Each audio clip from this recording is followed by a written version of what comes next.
안녕하세요. 하루 필수 말씀 충전 하필 큐티 조종환입니다. 오늘 함께 나눌 하나님 말씀은 스가랴 3장 1절에서 10절까지 말씀입니다. 대제사장 여호수아는 여호와의 천사 앞에 섰고 사탄은 그의 오른쪽에 서서 그를 대적하는 것을 여호와께서 내게 보이시니라.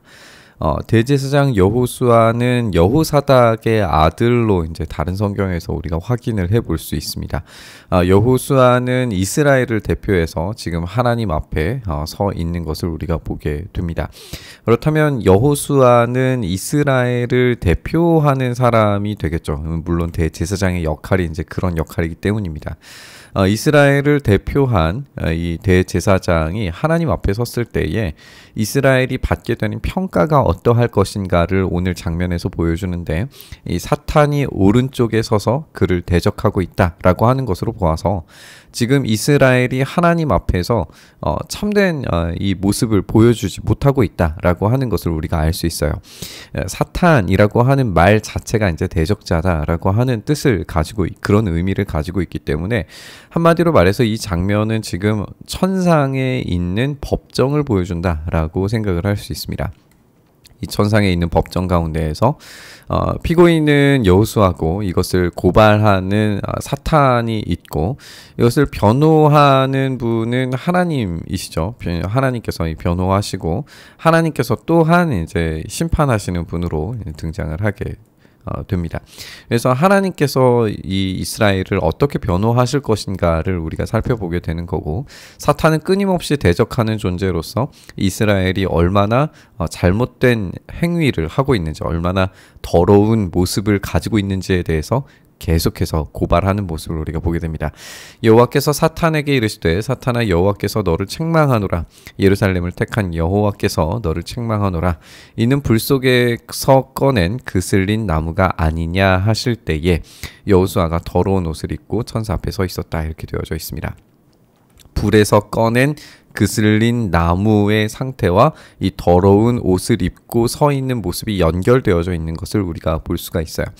불에서 꺼낸 그슬린 나무라고 이렇게 했을 때에 지금 이 불 속에서 꺼내진 나무이기 때문에 지금 불 속에 있었던 포로기의 상황에서 이제 막 건져내진 상황을 우리가 짐작해서 생각을 해볼 수 있는 거죠.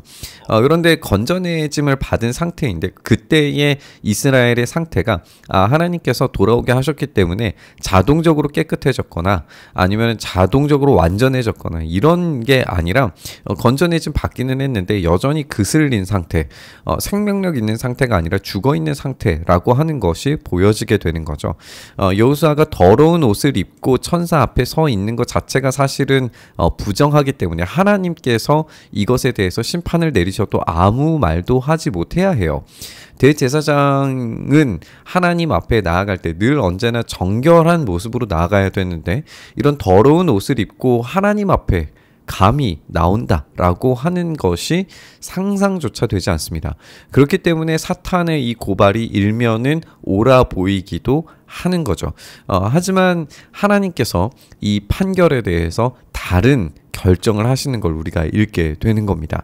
여호와께서 자기 앞에 선 자들에게 명령하사 그 더러운 옷을 벗기라 하시고 또 여호수아에게 이르시되 내가 내 죄악을 제거하여 버렸으니 내게 아름다운 옷을 입히리라 하시기로 내가 말하되 정결한 관을 그의 머리에 씌우소서 하매 정결한 관을 그 머리에 씌우며 옷을 입고 여호와의 천사는 곁에 서 있다, 이렇게 되어져 있습니다.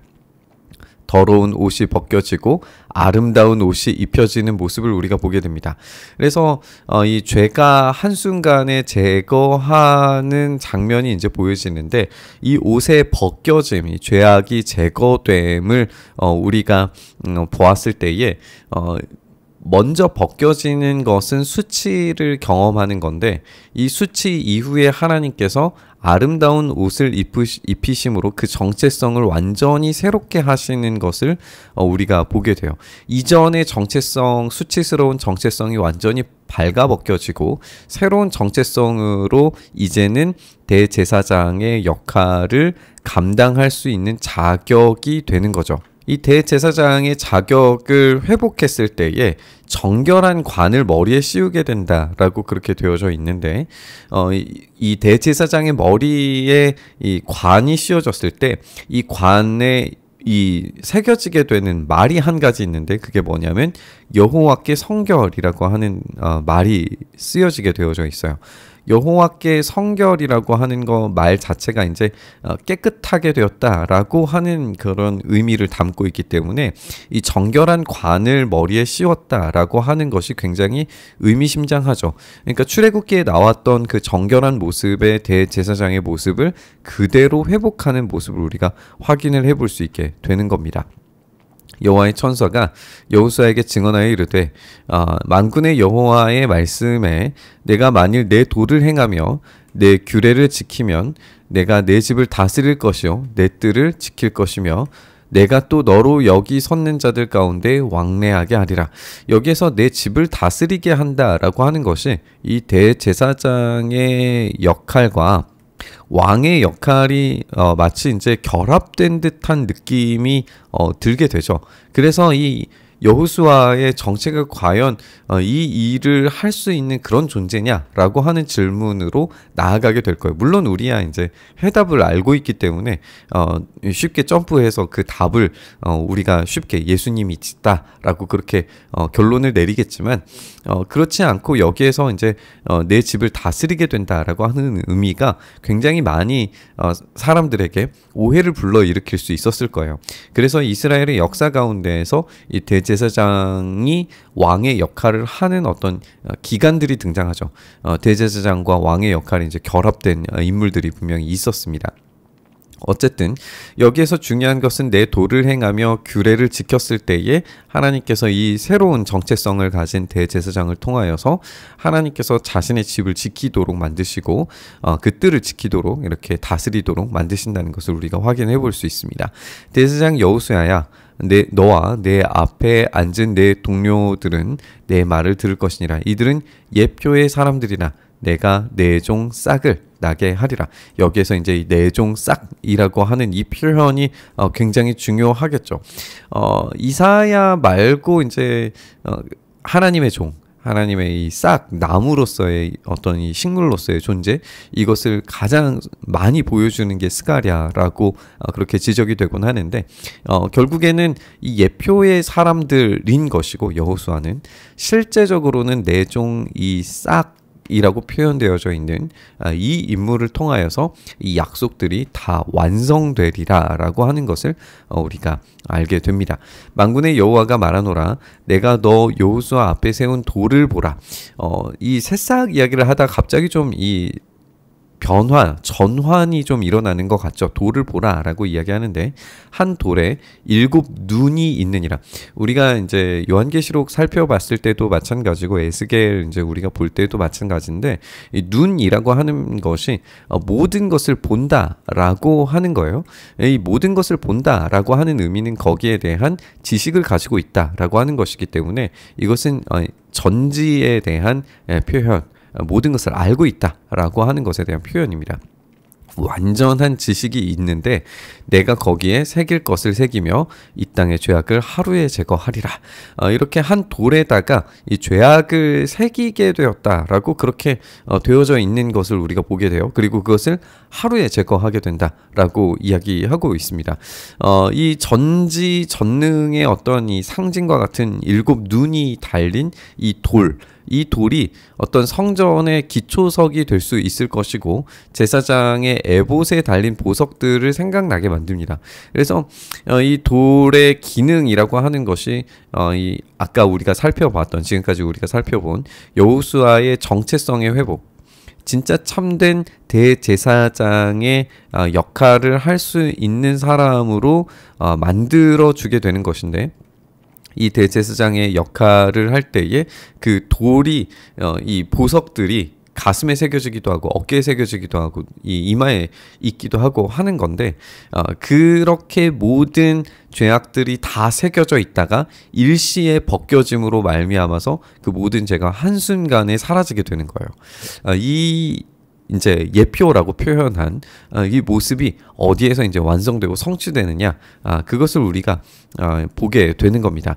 만군의 여호와가 말하노라 그날에 너희가 각각 포도나무와 무화과 나무 아래로 서로 초대하리라 하셨느니라. 이 포도나무와 무화과는 사실 이제 굉장히 풍성한 잔치 자리 아래로 초대하겠다라고 하시는 말씀으로 우리가 읽을 수 있어요. 우리가 예수님의 십자가를 생각할 때에 그분께서 어떻게 그 잔치의 자리로 초대하셨는가를 생각을 해보게 됩니다.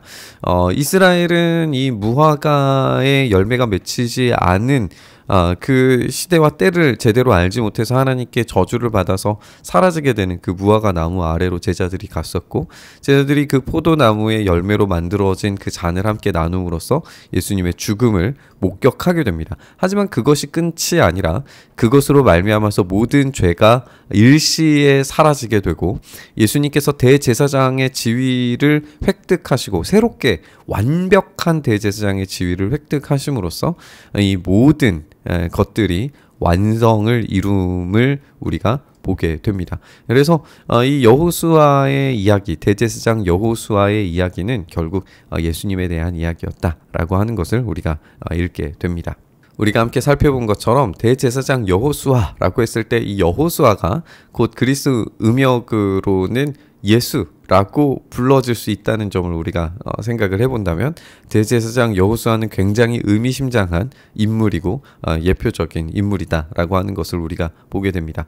우리 주님께서 자신의 옷이 다 발가벗겨진 그 십자가 위에서 자신을 주님께 온전히 드리셨을 때에 일시의 죄가 다 사라지고 우리를 참소하던 사탄의 전략이 끝났고 주님께서 완전한 대제사장이 되셔서 우리를 중보하시며 우리를 다스리시고 우리를 통치하시는 왕 같은 존재로 우리를 지금도 여전히 대제사장으로서 중보하신다는 사실을 우리가 기억해야 됩니다. 그래서 우리 주님께서 대제사장이시고 곧 왕이시죠.